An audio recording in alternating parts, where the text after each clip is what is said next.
To you, O Lord. When Jesus had crossed again in the boat to the other side, a great crowd gathered around him, and he was by the sea. Then one of the leaders of the synagogue named Jairus came, and when he saw him, fell at Jesus' feet and begged him repeatedly, "My little daughter is at the point of death. Come and lay your hands on her so that she may be made well and live." So Jesus went with him. And a large crowd followed him and pressed in on him. Now there was a woman who had been suffering from hemorrhages for 12 years. She had endured much under many physicians and had spent all that she had, and she was no better, but rather grew worse. She had heard about Jesus and came up behind him in the crowd and touched his cloak. For she said, "If I but touch his clothes, I will be made well." Immediately, her hemorrhage stopped, and she felt in her body that she was healed of her disease.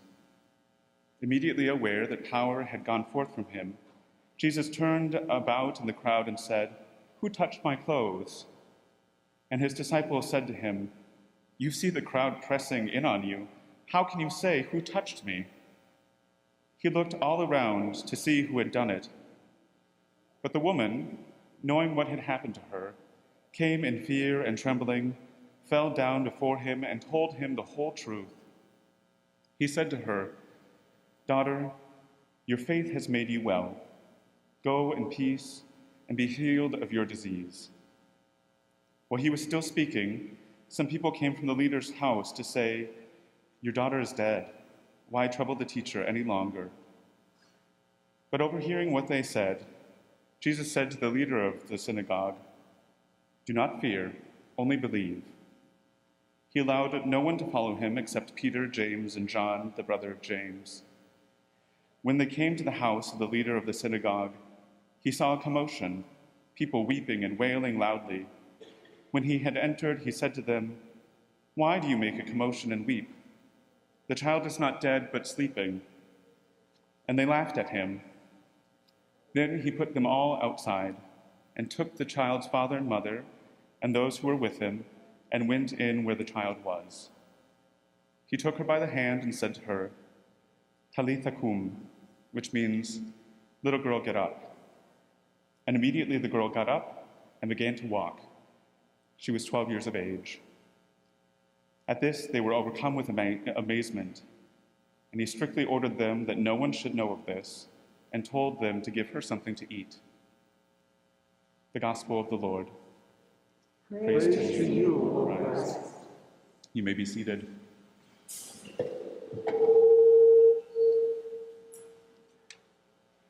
This morning are strewn together with a tender sensitivity to the struggle of being human.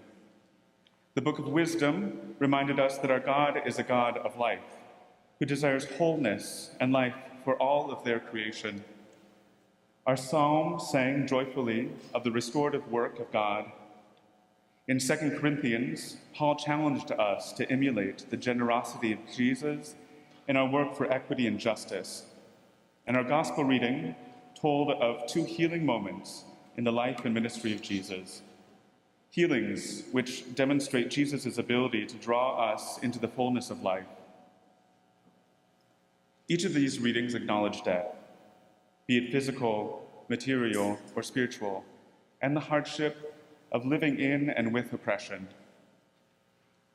They show our God as a life-giving liberator and call us to live the way of Jesus, a way which challenges us to create a society that truly values life, to use our privilege, any privilege we have, to dismantle systems of oppression, and to look in solidarity to liberate, and to work in solidarity to liberate all people from every form of death and dying. Now, before we go any further, let's get something out of the way. I'm queer. You can laugh at that. But how frightening these words seemed to a little queer kid growing up in a conservative Baptist family. It was a phrase that risked everything: my faith, my family, my future. It colored me as an outcast, as someone condemned and unredeemable, and I tried desperately to make these words less true. This is a common story among queer folks, especially queer people of faith. Ridicule, estrangement, and vitriol often came from the people around us: family, friends, colleagues, people who called themselves Christians, ripping open a hemorrhaging wound by their words and actions, and figuratively, and sometimes literally, condemning us to death. And yet there's hope. Here I stand, just as queer as I was then, probably more, preaching a sermon on a Sunday celebrating pride in a church and a denomination that just 12 years ago debated whether people like me should be welcomed and accepted. The Book of Wisdom declares, God did not make death, and he does not delight in the death of the living. Our God is a God of life, whose will for us is healing and wholeness. As the church, we are called to walk in the light of love and equity, and to reject the darkness of hatred and injustice, to look beyond what we assume to be right and allow God's love to turn our world upside down. In our gospel reading, it's not clear if Jairus' daughter is actually dead or simply sleeping. Certainly the people around Jairus believe her to be beyond help, saying, "Your daughter is dead. Why trouble the teacher any further?"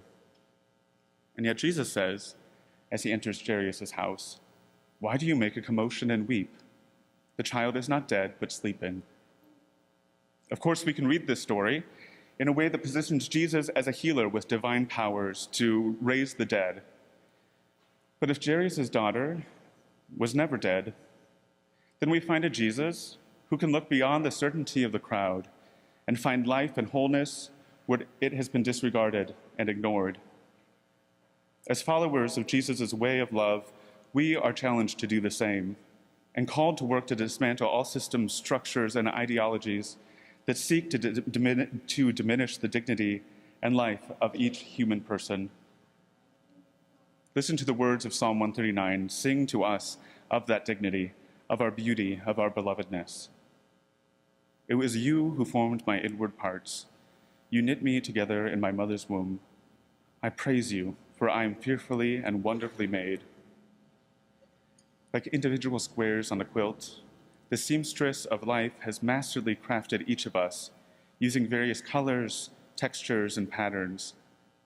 God has stitched into us her incomprehensible love, tenderly sewing together our experiences of grace into the beautiful and unique people we are. So what keeps us ignoring all the ways our God sings out their love for us?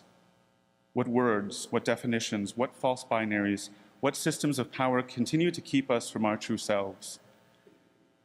What keeps us from hearing God's words through the prophet Isaiah when he writes, "I have called you by name, you are mine, you are precious to me, and I love you"? What keeps us from stepping out of the closet and being who we are? It's a difficult thing for anyone to claim their God-created identity, to see themselves as good, as loved, as precious. But this has especially been true for queer folks. But look around this sanctuary and see the beauty of a future liberation. See people who have begun to embrace all of themselves and revel the fullness of who God created them to be, and who embrace people of faith around them, especially those queer people of faith, and help them to proudly stand and say, "We're here and we're queer." How many of us hid our true selves, denying the fabulous uniqueness God wove into us out of fear of rejection? How many of us experienced hatred and maliciousness when we came out? How many of us still encounter whispered staring as we walk hand in hand with our partner or dressed as the person we are? Stories of queer kids being kicked out, disowned, and rejected by families. Laws directed at trans folks using the restroom or participating in athletics. Supreme Court cases deciding what rights we have in employment, adoption, marriage. These are all reminders that the queer community is still under attack, and we continue to struggle for justice. And here we are again called into Jesus' queering way of love. You see, our gut reaction often when met with hatred and injustice, is retaliation. Evil is not to be left unanswered. And indeed, Jesus teaches that evil must be responded to, but he challenges us about how to do it. Jesus doesn't ask us to participate in a timid acquiescence, but instead to turn things upside down, to meet hatred with love, to meet death with life. But to do this, we have to work together. We must love and stand firm, because the forces outside of us are strong and fierce. From the rise of neo-Nazism, reminding us of our continued complacency towards racism, to the daily bigotry and brutality faced by trans and genderqueer folks, from the public lynchings of our Black and brown siblings by the police, to the continued disregard of Native communities, hatred and injustice run rampant around us. It's time for us to adopt a liberation that lifts up all of our family. It's time for us, every one of us, to recognize the intersectionality of our identities and join the struggle to end our racist cis-heteropatriarchy. Our faith compels us to stand in solidarity with our trans siblings, to put our bodies where our mouths are when we say that Black Lives Matter, to link arms with Native communities to stop the continued exploitation of Native lands and lives, to breathe life into death, and with God, become creators of justice and joy. It has never been easy for people who buck social norms to embrace their God-created uniqueness. When we claim our true identities, we are often met with resistance. But once we begin to live out the fullness of our intricately woven selves, we are obligated to help others do the same, to embrace them in their exquisite individuality, and to dismantle the ideologies, morals, and systems that oppress, to look beyond the certainty of the crowd and to find life and wholeness where it has been disregarded and ignored. This is the way our readings are calling us to act, the way Jesus taught us to live, and the way Mary sang about when she sang, "God has scattered the proud in their conceit, God has brought down the mighty from their thrones, God has lifted up the lowly, God has filled the hungry with good things and sent the rich away empty.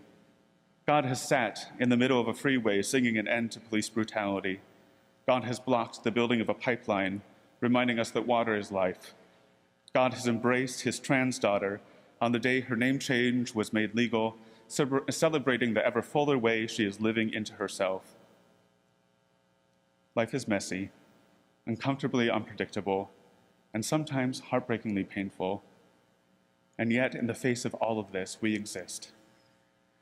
The source of all love has created each of us as a small speck of light to drive back this weighty darkness through our love. The reason we exist, what draws us close to the divine, the impetus at the very core of our beings, is to love and to be loved. Our task is to live into the fact that we are good, we are loved, and we are fabulous badasses, allowing God to strip away everything that hides this truth from us so that we can confidently step out of the muck of doubt and fear and let our love light burn through the damp darkness around us, thereby truly setting the world on fire. Let us love. Let us turn death into life. Let us be creators of justice and joy. Amen.